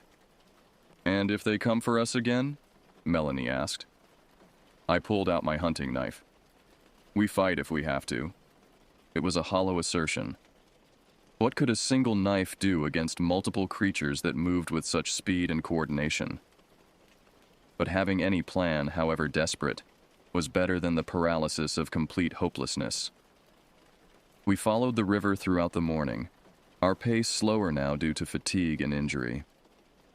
Josh had twisted his ankle during yesterday's flight, and Melanie's hands were bleeding from falls onto rocky terrain. Darren had developed a hacking cough that grew worse with exertion. The river valley gradually widened as we progressed, the current slowing and the water deepening. By midday, we estimated we'd covered perhaps 5 miles from our night shelter. The terrain was changing subtly, more deciduous trees mixed with the conifers, suggesting a lower elevation. "Look," Darren said suddenly, pointing ahead. A bridge. About half a mile downstream, a wooden structure spanned the river, clearly man-made, though crude and weathered. The sight of it sparked renewed energy, and we quickened our pace despite our exhaustion. As we approached, the bridge revealed itself to be old but solid, constructed from rough-hewn logs with a simple plank walkway. It appeared to connect to trails on both sides of the river. "This has to lead somewhere," Josh said, hope evident in his voice for the first time in days. We stepped onto the bridge cautiously, testing its strength. The wooden planks creaked but held firm. Midway across, I stopped to examine markings carved into one of the support posts. Symbols I didn't recognize, arranged in patterns that suggested meaning. "Some kind of trail markers?" Darren suggested, studying the carvings. "I don't think so," I replied uneasily. "These don't look like anything official." We continued across and found ourselves at a junction of crude trails. One path followed the river downstream, while another headed directly into the forest, away from the water. "Which way?" Melanie asked. Before anyone could answer, the clicking started again. But different this time, more urgent, almost angry. It came from directly ahead, blocking the river path. "They don't want us going that way," I observed. "All the more reason to choose it," Josh argued. "Or it's a trap," Darren countered. "Maybe they're trying to make us think we should avoid that direction." The psychological games were wearing us down. Every decision felt potentially fatal, with unseen watchers analyzing our choices, staying one step ahead. In the end, we chose the forest path, reasoning that the clicking warnings felt too obvious a manipulation. The trail was more defined than expected, suggesting regular use, though by what or whom was unclear. As we moved deeper into the forest, the canopy thickened overhead, creating a perpetual twilight despite the midday hour. The clicking followed at a distance, sometimes fading completely before resuming from a different direction. After about 2 miles of steady hiking, the trail opened into a clearing. In the center stood a cabin, small, weathered, but undeniably human-built. Smoke rose from a stone chimney, indicating occupation. We stopped at the edge of the clearing, suddenly cautious.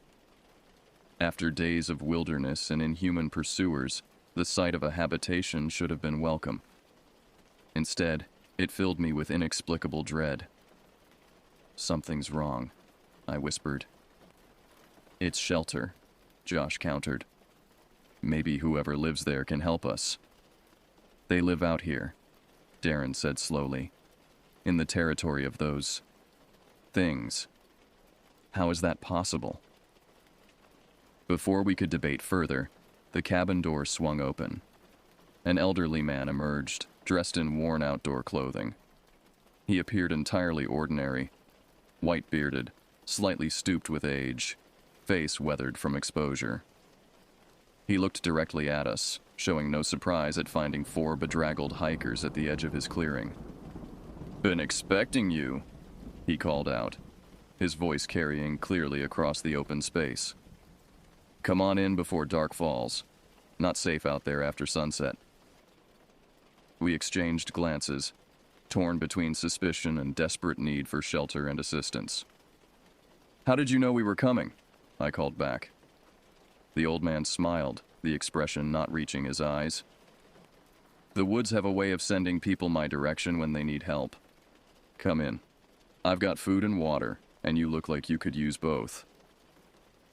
Against my better judgment, we approached the cabin.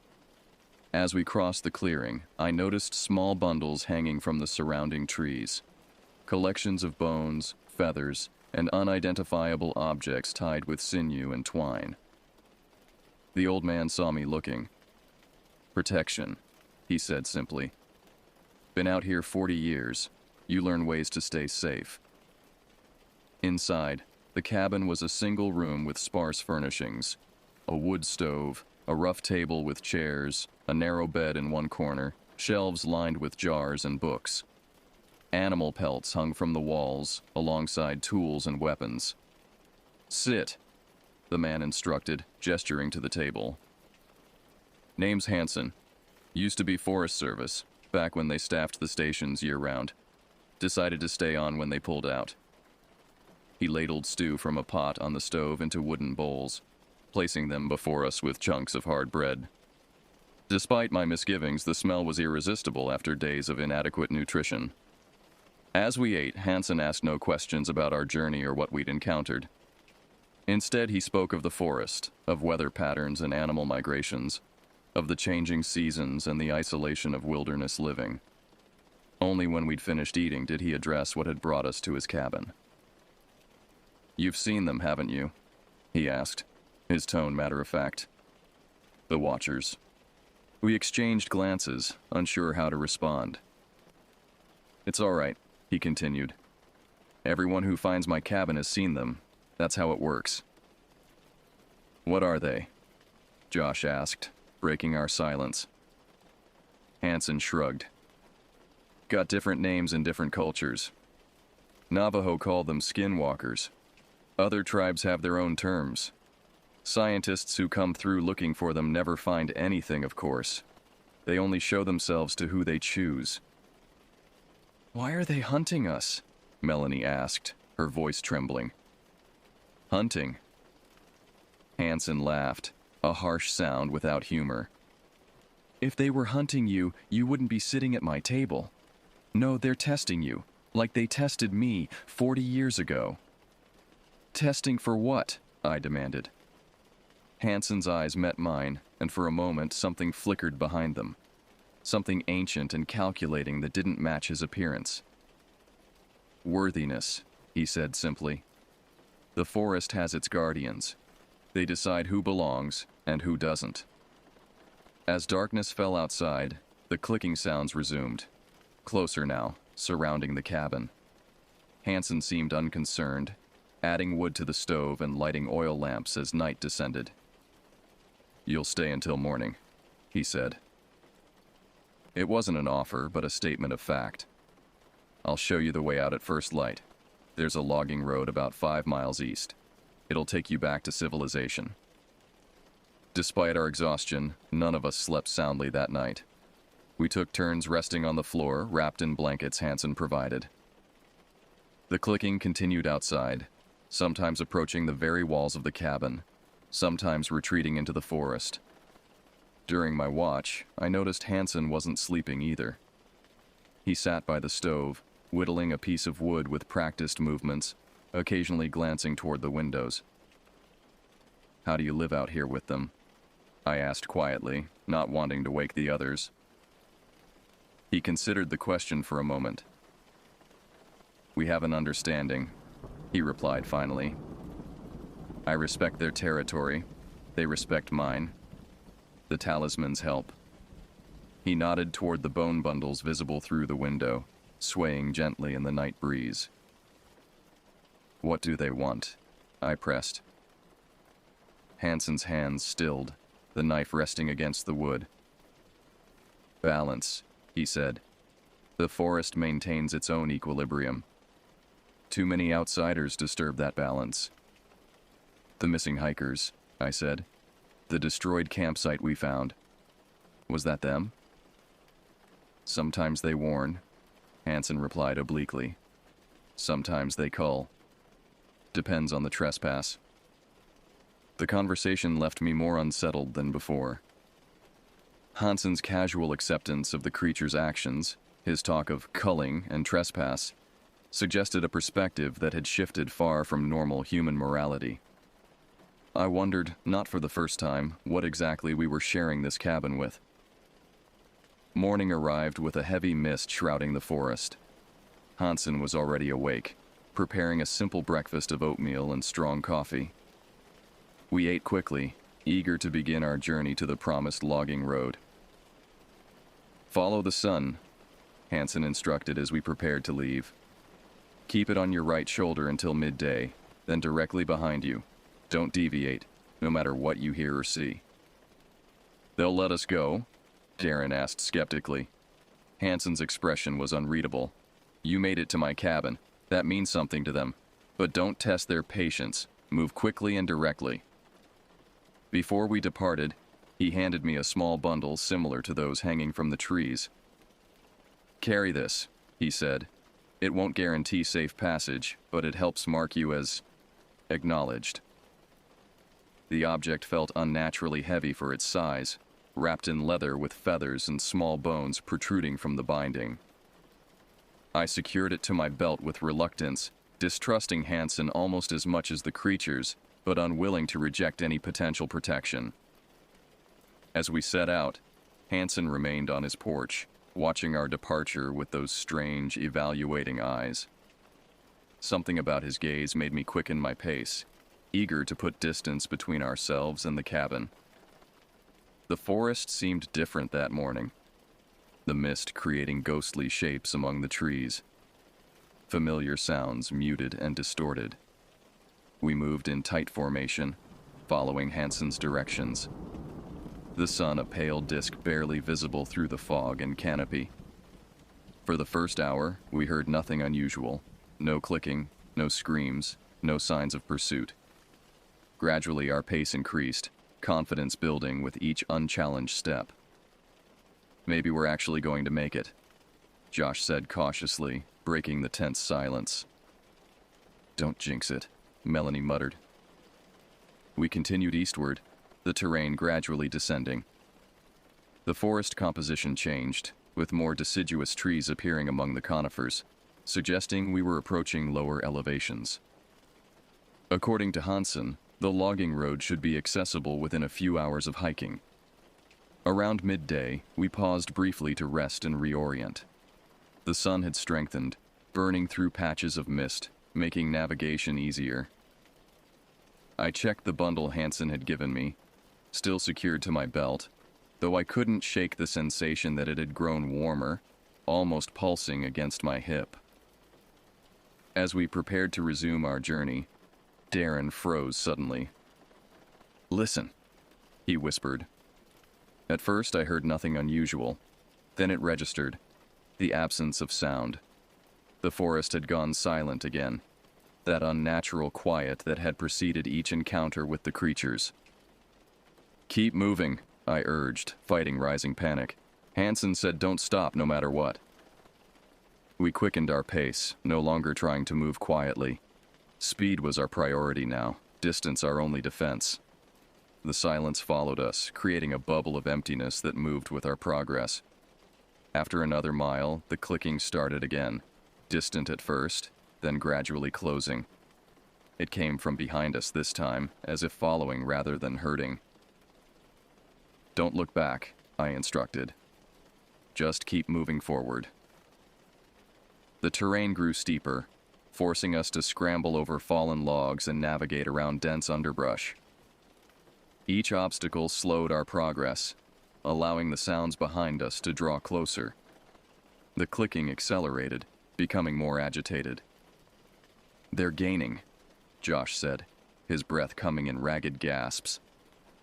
I felt the bundle at my belt grow hotter, almost burning through the fabric of my pants. Acting on instinct, I pulled it free and held it aloft. The clicking stopped abruptly. Keep moving, I said, still holding the bundle high. I think this is working. We continued forward at a steady pace, the bundle seemingly holding our pursuers at bay. For nearly half an hour, we hiked in tense silence, the absence of clicking somehow more unnerving than its presence had been. Then, without warning, a scream tore through the forest, directly ahead of us. We stopped dead, confronted with an impossible choice. Behind us, the clicking had resumed, closing rapidly.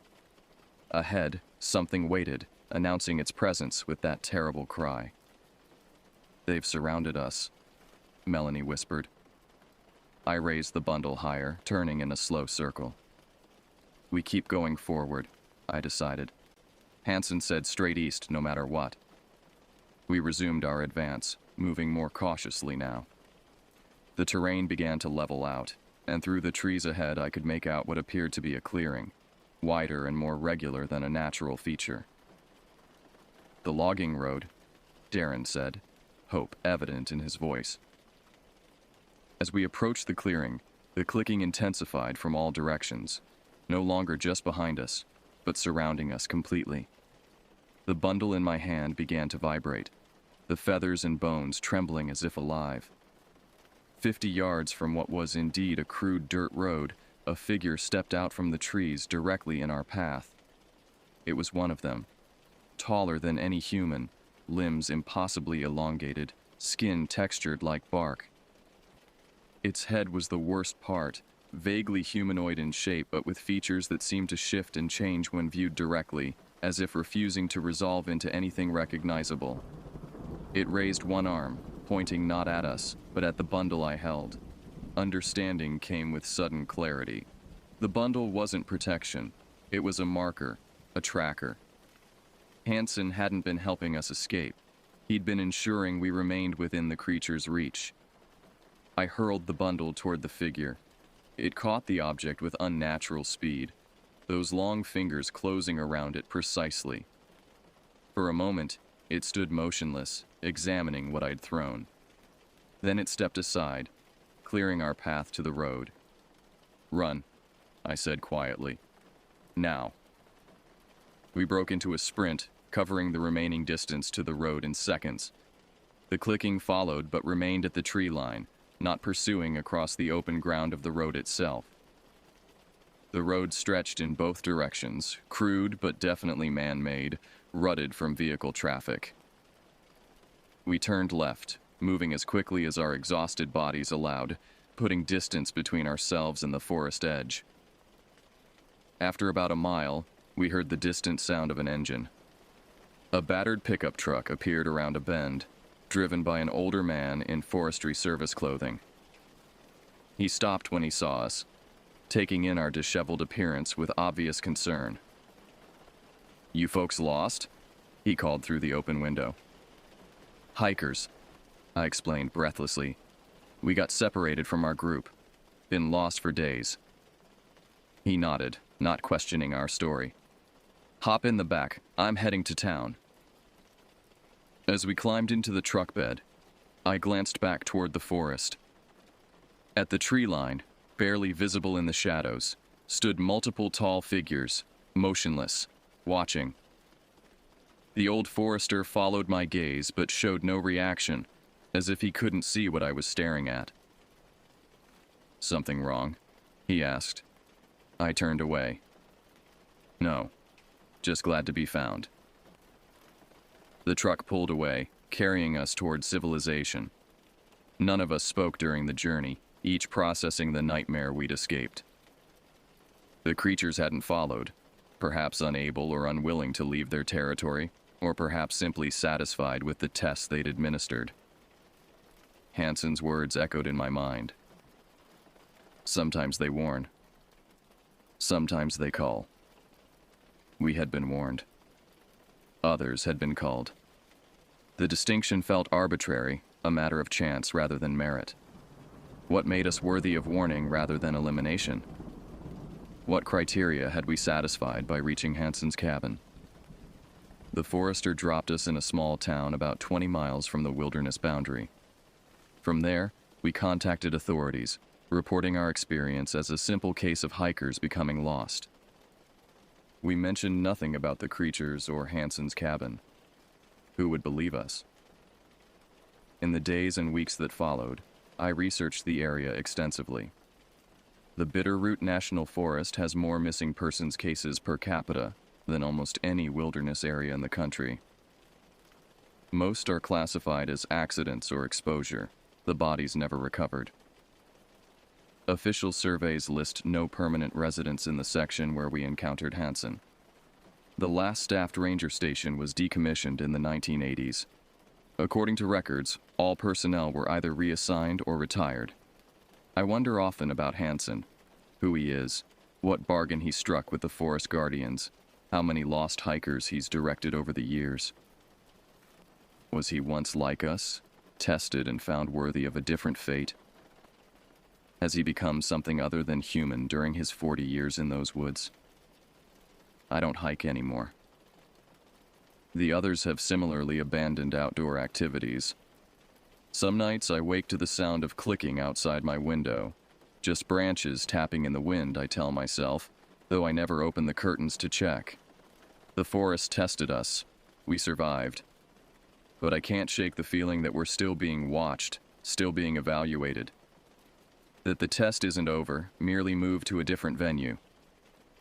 Sometimes they warn, sometimes they call. The distinction, I've come to believe, is less important than the message.